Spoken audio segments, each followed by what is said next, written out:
What's good, YouTubers and YouTubettes? This is JBsports back again with another one. First of all, happy Mother's Day to all the mothers out there. Wishing you a happy, blessed, and glorious Mother's Day. We're going to talk about Canelo Alvarez's fight last night against Billy Joe Saunders.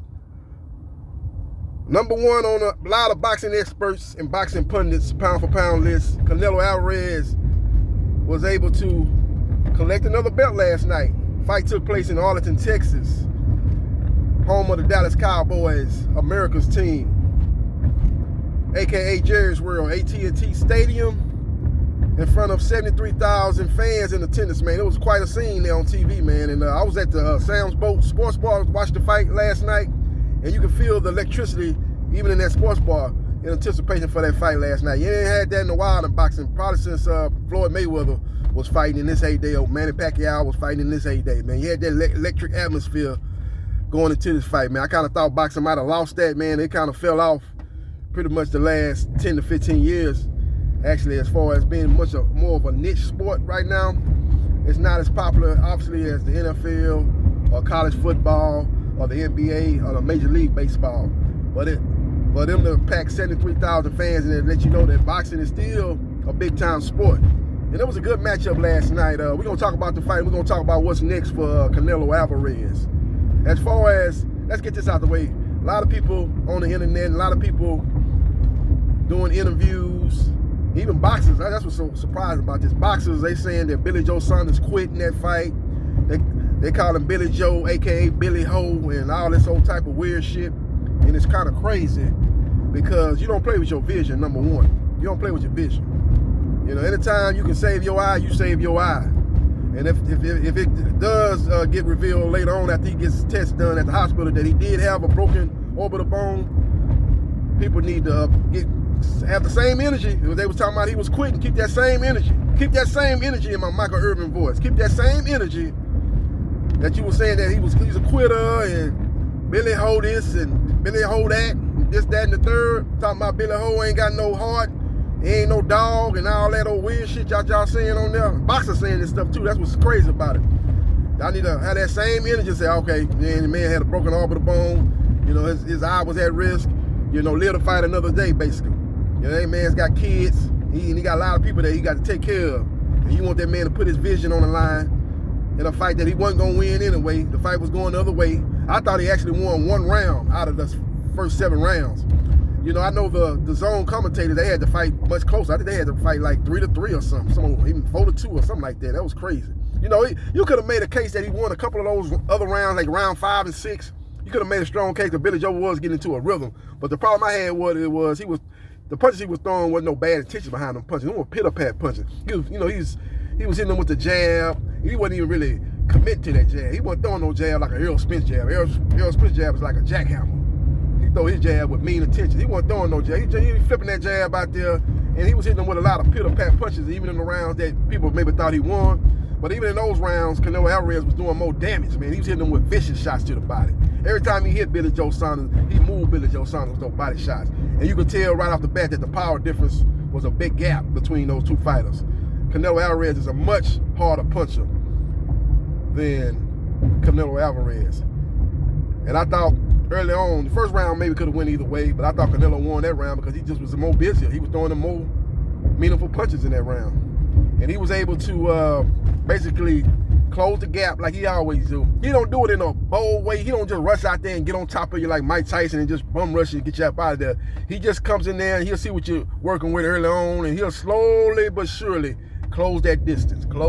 He did it in that Amir Khan fight on a whole beautiful level. People probably missed that in that Amir Khan fight when Canelo Alvarez knocked him out and put him to sleep without the NyQuil. He was able to close the gap slowly but surely. Round 2, he got a little closer. Round 3, he got a little bit closer. Round 4, he got a little bit closer. I told the guy at the sports bar when I watched that Alvarez Khan fight, I said, he about to knock Khan out. You see, he closing the distance. He's starting to land the shots. He's starting to put more mustard on his shots. He's closing the distance. And exactly what happened. Hit him with a roundhouse right hand and put Amir Khan out of his misery and knocked him out. As Amir Khan actually was doing good early on in that fight. But again, it's just like the Billy Joe Saunders fight is. A lot of people thinking he was winning that fight. I don't even think he was winning the fight, but I thought he was winning a couple of rounds of the early in that fight with Canelo Alvarez. But I didn't have him here in that fight when the knockout came. A lot of people were like, oh man, he won every round for Canelo Alvarez. Knocked him out. Man, go back and watch that fight, man. I don't know how y'all be looking at fights sometimes. Y'all looking at them old pitter-pat punches. You gotta look at, when I score rounds, I look at what fighter did the most damage in that round. If both fighters land 10 punches, what you gonna say is a draw in a round? Now you gotta look at what boxer doing the most damage, landing the more cleaner shots and landing the more damaging shots. That's how you go score a round. And that's what many people make a mistake at doing. They kind of did that actually in the Tyson Fury Deontay Wilder, the first fight. They gave a lot of rounds of Fury out here pitter-patting and moving around and sticking his tongue out and all that showboating and all that old clowning ass, wannabe Muhammad Ali ass shit he was doing, and people was giving him credit for that. And the thing about it was, Deontay Wilder in a lot of those rounds was landing the hardest shots. He was landing the more meaningful shots. He did it when he was sticking that jab, hitting Fury to the body with a lot of those jabs. He was doing damage with a lot of his shots more than those pitter-pat shots that Tyson Fury was doing.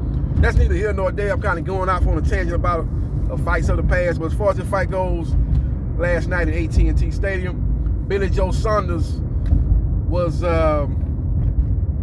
outclassed. He didn't have the tools to beat Canelo Alvarez. It's the bottom line. Canelo Alvarez, again, like I said, he closed the gap and he was able to land the shots. What Billy Joe Saunders was doing was he was doing some Roy Jones type of stuff with his hands down, but you ain't Roy Jones. You don't have the power or the reflexes or the quickness of Roy Jones.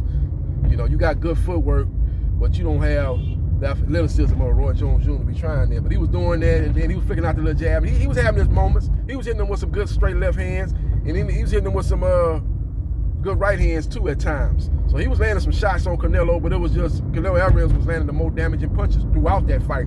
And I thought I had him ahead 6 rounds to 1 going into the 7th round. So I had him winning the fight in a wide margin. I had it basically more wider than the judges. I think the judges had it, most of them, I think when the fight stopped, had it, what, 77, 73 or something, or 78, 74. So that was basically, you know, a 2-round, you know, that was basically closer than what I had, to put it like that. That's closer than what I had it. You know, I guess they scored that 7th round, and they basically had Canelo Alvarez ahead by 2 to 3 rounds on most of those judges' scorecards when the fight was stopped. I had it much wider than even the judges that fight last night. But Billy Joe Saunders, you know, let him fight another day, man. You ain't got nothing to be apologizing about. You ain't got to let these fans get you down, talking about you quit, this, that, and the third. Your corner looked out for you. Just like Eddie Futch looked out for Joe Frazier in the Thriller in Manila. Joe Frazier went into that fight with one eye. He was legally blind in one eye. And then when the other eye started to close, well, pretty much closed. It wasn't started to close, it was closed. He couldn't see. Eddie Futch cared about Joe Frazier, and he stopped that fight. He ain't sent Joe Frazier out there when the man couldn't see. So you don't play with your vision. That's just the bottom line. If it's revealed that he's got a broken orbital bone, keep that same energy as you had when you thought he quit on the stool. You know, he ain't got no heart and he ain't no dog. Keep that same energy and apologize and say, man, my bad, man. It ain't worth losing your eye. You got a broken orbital bone. Same thing happened with Daniel Dubois. They did the same thing with him in the George fight. Say he a quitter. He a quitter. And speaking of that, what's up with these UK boxers' broken orbital bones? First it was Kell Brook, then it was Daniel Dubois. Now it's Billy Joe Saunders. What's going on, man? I don't know what's up. What's with the food out there in the UK? What's in the water out there in the UK, man? There's a lot of broken orbital bones going on that side of the pond, on the other side of the pond, on the other side of the pond, as they say. Excuse me. Yeah, so it was a good performance last night for Canelo Alvarez. He showed why he was #1 on a lot of people's pound list. Not #1 on mine. I got him #2, so he's one of the best out there, no doubt. You know, I have Terrence Bud Crawford #1. I have Canelo Alvarez #2. Miss me with that Nawahi, whatever his name is. He ain't no top 5. Who he fought? Who he beat? Man, #3 is Errol Spence Jr. That's gonna say that right there. And then you finish the top 4 and 5 out with the Charlo twins. You got Jamel Charlo #4 and Jamal Charlo #5. That's my top 5 pound for pound list. Miss me with that I know why and all that. Then you got Teofimo Lopez right there on the cusp of being in the top 5 at number 6. That's my top 6 pound for pound list. You can make an argument that Teofimo could be right there with the Charlo twins, but somebody got to be outside the top 5, and it's Teofimo Lopez as far as I'm concerned. But a good fight for Canelo Alvarez, a good performance by Canelo Alvarez. He did a good job. It got kind of crazy in the post-fight press conference as he was doing the interviews and answering the questions, and Demetrius Boo-Boo Andrade made a surprise appearance at Canelo Alvarez's press conference, and he basically challenged him and said, "Hey man, fight me. You ain't got no challenge out there outside of me, man. Fight me. Give me my opportunity." And Canelo Alvarez says, "You have fought absolutely nobody. You haven't fought nobody. You got a boring style, and you need to go fight somebody before you even before I even consider fighting you." And they went back and forth. They got kind of nasty there for a while. Basically, Canelo Alvarez told him to get the fuck up out of there. And Demetrius Andrade said, "Watch your mouth. And when I see you, it's on." That's hood type shit right there. And he got escorted away from that press conference. But bottom line is, with Demetrius Andrade, man, you in the middleweight division, man. Clean out that middleweight division, man. Fight Jamal Charlo and fight Triple G and fight Murata and them type of people, man. Clean that division out, man. And then we'll see about you and Canelo Alvarez, man. You got business to take care of at 160. Quit worrying about what's going on at 168, number 1. All that old him ain't fought nobody. I don't care about that, man. Rocky Fielding ain't fought nobody. He got the Canelo Alvarez fight. You know, so he ain't fought nobody. Who Abner Yurman fought to get a title shot with Canelo Alvarez? Who he fought? Huh? He ain't fought nobody either. He ain't fought nobody. So we're not even discuss who he fought, who he ain't fought. You know what I'm saying? You fought a whole lot of fighters that ain't fought nobody, but you don't like that style. That's the problem. You don't like that style, man. That style is all wrong for you, man. What that Apollo Creed trainer said, "He's all wrong for you, babe. He's all wrong for us, babe." He told Apollo Creed, "He's all wrong for us. He's all wrong for us. Let's leave him. Let's move on." When they were talking about fighting Rocky in that rematch, he said, "He's all wrong for us, babe." And that's basically the Canelo Alvarez, Demetrius Andrade situation. But that'll be a good fight, though. Actually, that'll be a good matchup, man. Really, it would be. It'd be a good matchup, an interesting matchup. But like I said, he got to take care of business at 160, man. He got to prove he's the best at 160, and then that'll be a real big fight between him and Canelo. But he got to do that first.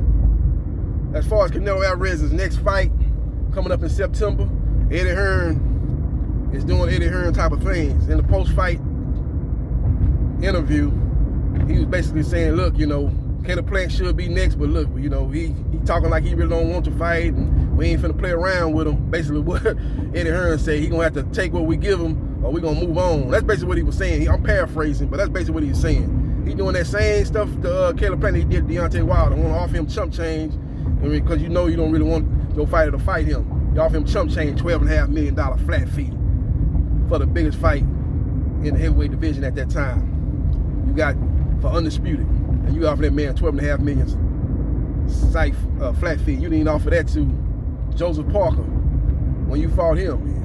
And he hadn't accomplished nearly the thing that Deontay Wilder had accomplished at that time. You offered him more than that. You offered him, what, 33% of the revenue? So that ain't no flat fee. But see, when you don't want to make a fight happy, that's what you'll do. You'll start, making comments like that and saying stuff like that, like, "Hey, man, we're going to try to make the fight, but we're not going to play around with him, man. He needs to accept what we offer him. If not, we're going to move on." That type of, you start talking like that, you really don't want to make the fight. Hopefully that's not the case. Hopefully Canelo Alvarez, which really he ain't tied in with Eddie Hearn. He ain't got no more business with Eddie Hearn, really. You know, he say he want to work with Eddie Hearn again, but he ain't got no more business. He's a free agent. So hopefully he stay true to his word, and he wants to become undisputed at 168, and that fight goes down. Caleb Plant should have been at that fight, though. I don't know why he wasn't at that fight. You know, Errol Spence was at the fight. You know, he from Dallas, so he had a good seat right in the front, too. What was in there? Eat some nachos. I don't know what he was eating on. He was chilling, had his hat on. The truth, free smoke. Errol Spence Jr. was there, and Caleb Plant, I don't know why he wasn't there. That don't make no sense. Jamal Charlo, I don't even know why you wasn't there. You should be trying to push for a fight after Canelo versus Caleb Plant. Canelo say he gonna be busy this year. He might try to fight in December after he fight in September. So Jamal Charlo should have been there pushing for a December fight with Canelo Alvarez after he get through this fight on June 19th against Montiel. That's gonna be in Houston. I'm probably gonna be at that fight, but they got a lot of other fights that's gonna be on that same night. So I gotta see, man. I hate when they put on 3 good fights. They talking about putting on Teofimo Lopez versus George Kambosos. They talking about moving that fight to June 19th. So if that's the case, man, it's gonna be kind of hard. I might watch it on my phone while I'm at the fight though. So I still plan to be at the Jamal Charlo fight. He from Houston, so I got to represent my H-Town brethren and Jamal Charlo, putting his WBC title on the line in a fight that I really don't care about, really. But I'll be there more than likely, man. But they got a lot of other fights on there. I think Jaime McGill fighting over there against Lucky on that date. And again, Teofimo Lopez, they finna move off that June 5th date because Floyd Mayweather Jr. and Logan Paul fighting the next day. So they gonna have to jump off that day because that was gonna really hurt their pay-per-view buys. So they doing the smart thing, get on off that day. You can't go against the cash cow boxing still. I can say Canelo Alvarez is cash cow boxing, but it still might be Floyd Mayweather Jr. Let's see what type of numbers he do June the 6th against YouTube sensation and 0-1 boxer Logan Paul. So we will see what happens and we will see what transpires. But it was a good matchup by Canelo Alvarez, man. But Caleb Plant is the guy that should be next. Where will that fight happen at? Could it be on Fox pay-per-view or Fox pay-per-view, or it'll be on the Zone? That's gonna be the question at hand, man. They got to handle that in negotiations, man. But the fight should happen on Mexican Independence Day in September. That should be when this fight takes place. It should go down there then. Excuse me, I got my face all up on the camera. I had to make a quick stop here. I got to run up in this store, but we will see what happens and we will see what transpires. But that should be the next matchup. But something tells me that Eddie Hearn might be angling toward a Canelo Alvarez versus Triple G fight. Because Canelo Alvarez said in many interviews before this fight with Saunders that he would indeed entertain a fight with a third fight with Triple G, but it would have to be at 168. So Eddie Hearn, you heard that. He probably already got the idea in his head to try to make that fight happen. Now, Triple G is on records, was on track to be fighting in December against WBA, well, regular WBA middleweight champion Ray Murata.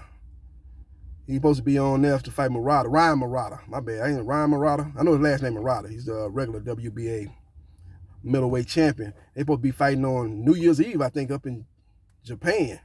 Maybe in the Tokyo Dome where Tyson fought Buster Douglas. Maybe they're going to be fighting there. Maybe another arena there in Japan. They supposed to be fighting. So that fight in December. But if he gets to Canelo Alvarez fight in September, well, that'll pretty much put that fight off till another time if it happens at all. So we will see what happens and we will see what transpires. But let me know your thoughts about Canelo Alvarez's performance last night. How you rate it?